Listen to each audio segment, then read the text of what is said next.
po sa inyo mga Filipino skilled worker o Indiano, etc. Pagka nandyan po kayo sa epicenter ng oil and gas country dyan sa Middle East po. Kaya hard kayo. Basta maabot nyo po yung minimum requirement for a half years experience, 6 years sa electrician, approve po kayo kagad-agad. Tanungin nyo po yung grupo ni Jesse. Ang dami na nila approve.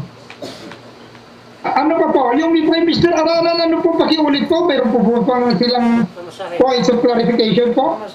Yung pamasahe daw.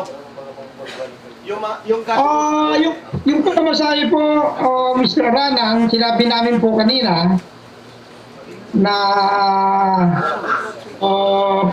employer po yan.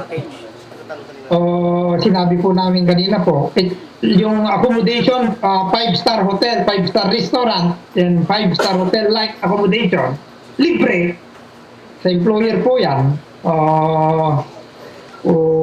Lahat po ng ano rito, libre. Kung may asawa kayo, limbawa, nandito na yung business nyo, nandun sa Vancouver, sumakay kayo na aeroplano, mayroon tayong airport, lahat ng site dito, mayroon shuttle na aeroplano rito, fly in, fly out ang tawag, libre po yun.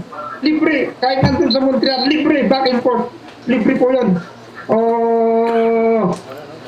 Ano pa po, yung tanong nyo, etc. Walang gastos dito. Yung EIT lang gastos. Kasi yung EIT, yan po yung mid-size. Hindi pa kayo kilala ng employer eh. Susubukin. Kumbaga, yung kumbaga sa security or etc. Susubukin ka lang ko. Kami nga, again, nagbayad kami. Again, ng $5,000 na placement sa Pilipinas nung kami nagpunta dito eh. Ano pa po, please?